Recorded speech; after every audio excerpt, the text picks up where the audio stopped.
Hey you. In this video, we're going to be analysing a conversation of me speaking to a girl on the phone and how to overcome that potential pitfall which scares the fuck out of many guys. Hola. ¿Hablas inglés? ¿Es tu novio en su celular? No. Ah, ok. Me voy a acercar en 5 minutos. Gracias. First spotted the girl on the phone walking around in the shopping centre. A lot of guys will automatically go, right, there's no way I can do that, right? I think it's weird because we go through life wanting it to almost be too easy, right? Guys want to have this kind of bikini-clad model walking down the street who clearly checks them out and always invites them over. But we all know it's messy. Life doesn't work like that. That girl you find attractive is always going to be being not like doing something. It's never perfect, is it? She's always on the something going on. phone. She's always busy doing something. I mean, Right. she's going about her daily life, right? She's doing stuff. And that's the whole point of meeting them during the day is when they're going about their daily life. It's about getting used to that, Right. getting comfortable with it and basking in that discomfort and not waiting for the perfect moment, because if you wait for the perfect moment, it never comes. Far too often when we coach guys, their excuse is, oh, she's on the phone. It's like, well, it doesn't matter. Oh, she's in line in the cafe. Yeah. It doesn't matter. Oh, she's just gone into the shop. It doesn't actually matter. Go and approach her, get it done. Just do it! 90% of the guys we worked with on this last Mexico boot camp, I sent them into girls on the phone, and there's massive resistance there. Your biology or what you're doing trumps Donald Trump's whatever she's up to. It doesn't matter if she's working on the phone, in a shop, talking to whoever. You've got to use that masculine power, step into that masculine frame, and whatever you decide to do, you giving her a compliment, springing her out of what she's doing, overrides whatever she's doing. Because let's be honest, the feminine imperative is actually to be born, find a high value man, and have kids. Yeah. Therefore, you're actually falling in line with that narrative she knows exists, and you'll notice it. Look, there'll be some girls who don't get off the phone, or she's on the phone to a boyfriend and she's just like, look, go away. But most women, actually, if you're approaching a calibrator when they're single, they're just talking shit. Women love to discuss stuff on the phone. They love to be on the phone. Often it's with their parents as And well. It's with their mom or it's just nothing. It's talking about nothing, right, to someone. Just to get back on that point though, you need to value yourself more. If you see a girl talking on the phone, it doesn't matter if she's talking on the phone. Like, if you value who you are as a person and there's a potential that you may date that girl, maybe there's a small chance that she turns out to be the mother of your kids. That is a much better outcome than just letting her finish on the phone. You are more important than whatever she's doing. That being said, I do actually think best practice for guys, and it takes pressure off them, is actually just sounds weird. If the girl's walking away, which this girl started doing, then you don't want to stalk her and follow her, and you've got to just jump in and get her off the phone. But actually what I did was I saw her on the phone in the shopping centre, and she was just kind of dawdling around, so I was like, okay, I'll make it easier for myself. I'll let her get off the phone. So I think that's the nuance here, is like, look, if you see a girl storming down the street, don't turn around and follow her as she's on the phone. Don't wait for the perfect moment. No, but if she's just standing there and you're just chilling and it's quite low energy, I would actually say, okay, just leave it a few minutes to see if she does come off the phone, because it does make it slightly easier. There is a nuance there. What happened was she was dawdling around the shopping centre, so I was waiting for her to come off the phone. She then didn't come off the phone. She started walking out of the place. I was like, right, I don't have a choice here. I've just got to go. You have to take the opportunity and make it happen. What happened was, as you can see, lo and behold here, I was like, I think I even said maybe, don't quote me on this, I can't exactly remember, but I think I said, is that your boyfriend or something? Which is something I sometimes say if the girl is on the phone, because I want to just test. Yeah. And often they'll be like, no. Be like, oh, call them back. Yeah. You know, and she kind of says goodbye. And then we're just into a normal conversation, right? So it's just an objection in the way. The Ryan Holiday book is brilliant. The obstacle is the way. That's how you should see all of this stuff, is like, there's little miniature obstacles in the way. Instead of avoiding the obstacle, use the obstacle as the way. Charge headlong into the obstacle and find a way around it, right? And with the phone, it's just not that big a deal. There are only a few outcomes. Two. Two outcomes. She either puts the phone down and she talks to you, or she doesn't. Don't be scared of either of them. Just do exactly what was done in this video. Enjoy the clip. Hola. Hola. ¿Hablas inglés? No. ¿Es tu novio en su celular? No. Ah, ok. I wanted to say, quería decir hola, porque eres muy linda. Gracias. ¿Cómo te llamas? Me voy a acercar en 5 minutos. Gracias. Tienes una situación en tu celular muy serio, ¿no? Porque cuando mi español es terrible. Estaba en Brasil y para 2 meses, y ahora intentando cambiar para español otra vez. Mas cuando veo ti la primera vez, tienes un cara muy serio. No, muy serio. Sí, es que me pasó algo. ¿Qué pasa con tu vida ahora? ¿Tienes una situación muy seria? No, en realidad Tu no es tan perro serio, es, pero me tu perro es moreno. Your dog died. Es muy serio, pero me enojé porque no me gustó la situación. ¿Es muy serio o muy serio? No, no es muy serio, No pero es serio. me enojé nada más. Ah, ok. ¿De dónde eres? De acá, Argentina. ¿En Buenos Aires? Sí. Ah, ok. Es mi primera vez aquí para 7 años. Wow, ¿de dónde sos? Inglaterra, Londres. Wow, qué lindo. Sí, y estoy en Palermo para 4 más días. Pero no sé qué es bueno para comer y para... ¿Dónde estás parando? ¿Eh? ¿Dónde estás parando, quedándote? Palermo, Soho. ¿Sabes? Sí, acá cerca. ¿Y tienes recomendaciones para mí? Sí. Para comer. Quiero un hamburger muy rico. Hamburguesa. Hamburguesa muy rico. Me gusta mucho el dulce de leche aquí, fernet y carne, mas quería un hamburger para comer. Sí. Hay, sí, hamburguesería, sí, hay No una... sabes nada sobre. ¿Tienes una recomendación? Sí, ¿Qué tengo- comida te gusta normalmente? Sí, no, hamburguesa no. ¿Vegetariano? No, Ah, como carne. Dios mío. Sí. Thank ¿Con God. quién estás ahora? ¿Eh? ¿Con quién estás ahora? Ah, mi amigo es aquí. ¿Tu amigo? Soy amigo. No es Argentina, de Argentina, es Turquía. Estados Unidos y Turquía. Turquía, tu amigo, qué lindo. ¿Sí? Muy lindo. ¿Por qué no hablas nada inglés? No, Necesita para aprender en escuela, aquí, en colegio. Sí, no, igual hay online también. So, Sí. if hablo inglés, ¿entiendes? If I speak English, you Igual understand? hablas en español. No, mi español es terrible ahora. ¿Cómo te llamas? James. Mucho. ¿Y cuántos años tienes? Vamos por eso. ¿Aquí? Sí, hay mucho. 30, ¿vos? 30. Sí. Fuck, tienes un cara muy joven. Gracias. 36 para mí. ¿Sí? Sí. Muy bien. Yeah. Mi secreto es fernet y whisky y cigarros. Y tengo una experiencia muy joven. No, es una broma. Necesito para mi amigo ahora, pero ¿tienes WhatsApp? Sí. ¿Tu hijo? No, es mí. Mi madre me envía. No, en serio, es mí. 6 meses. ¿Es similar? No es similar. Se parece. Para Argentina es 5'4". Sí, a ver, te lo voy a... No sabes tu número, en serio. Estaba muy enojada. ¿Qué pasa? Es muy interesante para entender qué pasa con ti hoy. Me enojé porque salí de la peluquería Hablamos, sí. y me cobraron cosas que no es. Entonces tengo que volver a que me devuelvan el dinero, ¿entendés? Ah, entiendo. Mal. Me atendieron Siempre hay mal. problemas con dinero, No, sí, pero me la vida. atendieron muy mal y me cobraron cosas que no. Ah, De más, ¿entendés? entiendo. O sea, las chicas. ¿Cómo explicarte? Las chicas se habrán quedado con el dinero y me cobraron de más. ¿Serio? Claro, por eso me enojé. Ah, complicado. Mi número es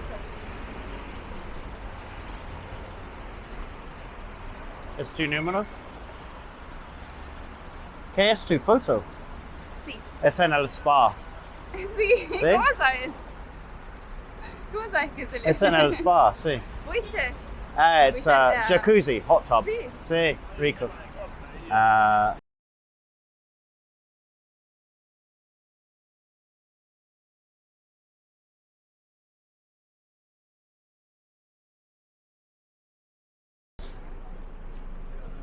Ok, hablamos. Hablamos. Mucho gusto. Mucho gusto. Que estés bien. You walk this way? Okay. So, key things to break down about this conversation. Look, sometimes we've talked about, me and Les have talked about this before, sometimes there's just going to be that natural chemistry and vibe between you and the girl because everything lines up. She's down to fuck or she's just open sexually. Yeah, no, you're right though. A lot of it is just based on, is she sexually available and does she like the look of Yeah. it? And not to go all black pill about it, but that is the starting point for a lot of these conversations. If those things don't line up, you can't get the number and go on a date, but it means the vibe, the openness and this kind of like giggly feminine energy is going to be exacerbated when those things are in play. For sure. And that's what happened here. She was obviously, you know, open. She didn't have a boyfriend and she just liked, you know, the vibe of what was going on. She also liked the dominance. Remember this idea that we want to sit in this masculine, grounded energy. And by saying basically to a girl, hey, stop, interrupting her reality and saying, right, get off the phone. Essentially, you're not rudely saying get off the phone, but you're saying, no, this isn't happening. I'm interacting with you now. That's very dominant, right? And you're sub-communicating. You're sub-communicating on a deeper level. This is important. This is how it goes. And you own it as well. Like a lot of the time I see guys go into conversations, whether it's a girl on the phone or just a girl just standing there, and they go in and their whole energy is just, oh, you know, I'm sort of bothering you, you know, is it fine to talk to you? No, it's going to be more dominant. It has to be dominant, right? The frame that the girl wants, the natural feminine frame is submissive to you. You have to set the foundation of that frame when you go and talk to her, and that involves talking to her when she's busy, maybe on the phone, if she's standing in the line in the cafe, or if she's just going about her daily life. You still have to maintain that very dominant frame because that's the frame that she wants to give into when she's talking to another guy. Yeah, so sometimes it's going to line up and be very sexual, the conversation, because you've got, maybe they've seen this video recently of me with the Russian where it's almost like this love bubble effect. There's a lot of like tension there. This is less so. There wasn't, she was playful, she was friendly, but she was a little bit further away from me and I kept trying to edge closer, but she kept her distance. In that case, you can't really put some strong sexual intent on someone. It's more about making it playful and fun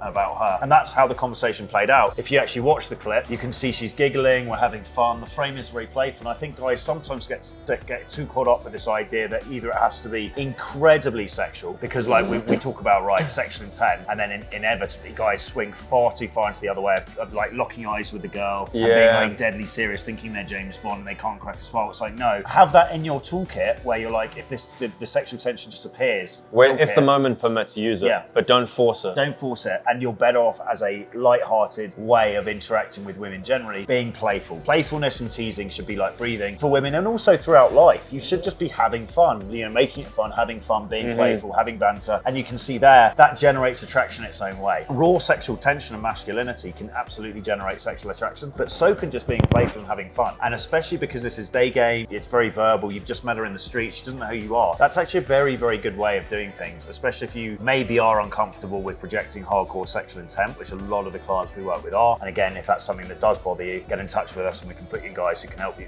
in touch with guys who can help with that sexual shame element that a lot of us carry. But as a default thing, just to work on playfulness and banter and teasing. They're very light-hearted, they're fun, women love it, girls just want to have fun. And you can see, as I'm being playful and teasing with her, she's getting more and more into the conversation, and she's just, the vibe by the end is like, she clearly wants to exchange numbers and make something happen in the future. So let's go over a few practical points here, because I think these are going to be really valuable for the guy, for you who is watching, and I'm 100% certain that you've seen girls that you find attractive that are on the phone and you want to approach them. So the first thing is, from a practical standpoint, what would you say is the practical way to approach a girl who's on the phone? If she's standing there and you aren't kind of loitering around, and women are very perceptive, so make sure you haven't done the thing which a lot of guys do, which is kind of see the girl and then keep directly staring at her, like, because she can feel that, right? Girls are so aware of this. So perceptive. I always say you approach a girl before you actually approach it, because she knows. Girls have been hit on since they've come of age, and many years before this. It's not just that, it's a danger thing. So much, it's in an their evolution DNA. Danger thing. It's like how they've evolved, like their deer, like grazing on grass, right? Little Bambi in the field, and they are constantly aware of predators. Because not too long ago, I mean, that ends a lot worse than some random dude running up to them and calling them French. It's like, no, they are physically, or Italian, because they've got brown hair. And it's, you got the third best pair of shoes I've seen all day, love. They are literally physically, they're wired to be more aware of their surroundings. Before, 200, 300 years ago, we're not talking about a failed conversation with a guy. They're literally physically taken. Saber-toothed tigers and shit like that, and wild animals and other tribes and stuff like that. Yeah, they're literally physically taken. So they are engineered, 2 million years of evolution is engineered into them to be very perceptive around their surroundings. Very, very perceptive. So you think you're being subtle, you're fucking not. They know what they're up to. So if you are standing somewhere and you do glance a girl, walk past or stand near you and she's on the phone and she's in your vicinity, I would actually suggest making it easy for yourself by waiting a little bit of time and seeing if she gets off the phone, because obviously if she is off the phone, that does make it slightly easier. Okay. Then again, if you want to push your boundaries, we always say run into anxiety and discomfort is a great way to live life, and you're actually scared of doing the phone approaches, probably better to just do it up front, because I think a lot of you, 3-second rule, because I think a lot of you are actually using that as an excuse. You go, oh, she's on the phone, so therefore it's not the right moment. I'm going to wait until it's the perfect moment to go and approach her. And then you end up not approaching her because it was always an excuse in the first place. So make it easy for yourself if that's genuine, but for the most part, just go straight in. And then what was the line you said? Are you talking? I always say, is that your boyfriend? Like, is that your boyfriend? Or as I think I said, tienes novio. bien tu cellular. And she's like, no. And she finishes the conversation, puts it down, go, hey,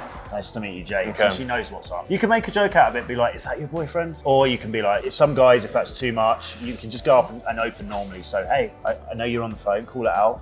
Don't be a retard. I know you're on the phone, but I had to say hello. I had to say my chance. You look great. Or even don't mention the phone at all and just say, hey, and just carry on normally. Just start speaking. If she wants to get off, she'll get off. Women are normally they are quite verbal if they're on the phone. They're going to tell you if they don't want to talk to you. In my experience, if a girl's on the phone and she wants to talk to you, she'll be quite open to it. She'll normally say, hey, okay, just give me like 2 seconds. Hey, da-da-da-da-da. And then she puts the phone down and she carries on talking to you. Or she'll just say, no, I'm actually busy. Please just fuck off, basically. It's just not that big a deal. It's just another girl, another human being, of which there are 4 billion on the planet. Don't get too hyped about the fact she's on the phone. Don't get too hyped up about the fact she's doing anything. It's not that important. Just go and do what you need to do. This is the next thing. So the first thing that we've just discussed was the practicality. The second thing is the mindset, which is what you were leading on to now, which is don't worry too much. I think a lot of guys, for lack of a better term, without using too much old school terminology, you put women on a pedestal when you think they're being too busy. But what we were speaking about before, which is it's so key, is you are valuable, right? You're actually coming in with a very valuable proposition. If this girl decides to date you, or if you decide to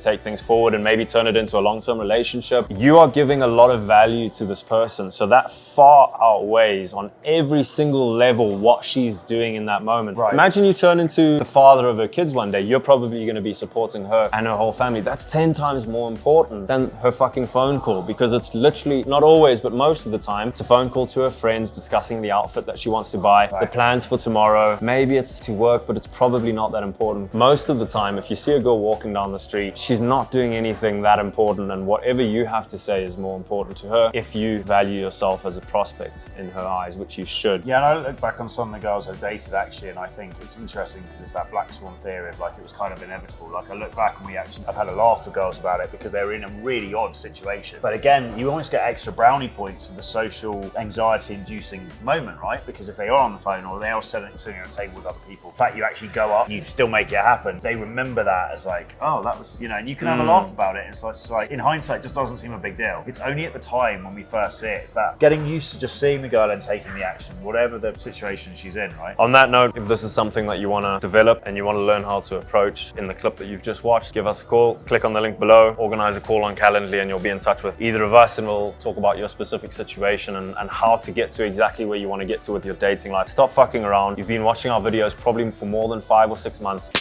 Thinking about doing this, but you actually haven't. Well, this is the thing. We did a questionnaire with the audience, with a lot of the clients that we worked with before, and one of the questions was, how long had you been watching the content before you decided to get in touch with us? And the answer was generally more than 5 or 6 months. So I'm guessing if you're watching this content, you've probably been doing the same. You're living, what's the word, vicariously through something that you're seeing on YouTube. You only live once.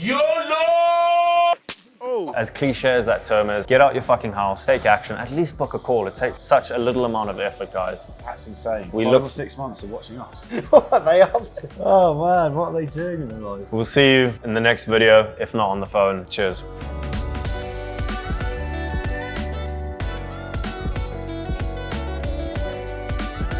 A lot of it just is based on that. Les is how always open horny. What? What?